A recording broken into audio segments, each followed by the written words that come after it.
And I want to start with the defendant's own words about premeditation and how we know that he took a second to think about what he did before he did it. All right, the truth is, I picked the girl up and killed her. I wasn't worried about the school, you know. Remember, this is during the day. School is in session, and it's an elementary school. Little kids being dropped off by moms and dads and buses. I wasn't worried about school, you know. I choked her out until she couldn't breathe anymore. She wasn't fully dead yet. Now, he's choking her. He could have stopped, but he decided to continue so that he could kill her.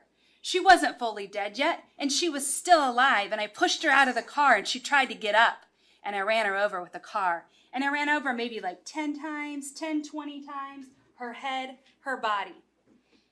He says, I put the window down, and I said, hey, do you know where the high school is, where the school's at? Could you show me? She said, it's right down there. I said, I drove by there, and I didn't see it. Could you please show me? She got in the car. That's all it took. That's all it took. Got her in my car, and then from there we drove to the school, and I was going to drop her off. But I knew in my mind I wasn't going to drop her off. There's the mind. I knew in my mind I wasn't going to drop her off, but she wanted to get dropped off there. I said, okay, you can go. As soon as she went to get out, whatever, I grabbed her by the neck and choked her. That's when I was choking her right there. I was choking her out right there. She came back to life 3 or 4 times. I mean, she was a fighter for sure, I'll give her that. When I pushed her out, she fell out still alive, trying to get up. I backed up and just ran and hit her, ran and hit her, ran and hit her until she was not moving anymore. That's not premeditated murder, ladies and gentlemen. I don't know what is. And after Christine Melton, when he picked up Diane Ruiz, he told the detectives, I was like, you know what?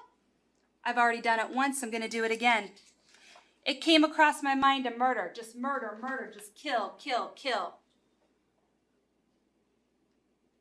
He talks about I could get sex with her, and then I was going to kill her. This is going to sound weird. I'm just really horny. So I was looking for an easy piece of pussy and saw her walking, and she was strolling or whatever early in the morning. So I was like, whatever, I'll give it a shot. When I give it a shot, it usually is 9 times out of 10 works for me. And it did, you know. I should kill her. He says, she did not need a ride afterwards, which is why I started choking her, because she was going to get out of the car. She said, drop me off here at school. I could tell she was getting scared. I saw the fear, and I think the fear triggered me to just kill her. It was going in a weird direction. I could tell things were off because she wanted to be pulled over, and she really wanted to get out of the car bad at this point. And I could tell she was getting, I can sense you, fear. I'm like a fucking lion, and you're the prey, and I can sense it. They can't get away from me even if they wanted to. I'm too strong. I mean, I don't look strong maybe necessarily, but I can, believe it or not. I'm not trying to be mean. I can take either one of you guys down. And this is what he's telling detectives. He's locked up in the Lee County Jail, confessing and bragging to the detectives about these murders that he committed. Not only do you have his own words, all the evidence shows premeditation. Remember when he told his father about murdering Christine, he says, she's just sleeping there. They had sex. Remember, this is 6 in the morning.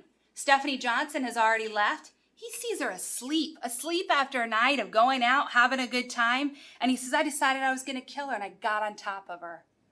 Again, ladies and gentlemen, this is classic premeditation. And there doesn't need to be any length of time. It can be just a short swapping at a mosquito.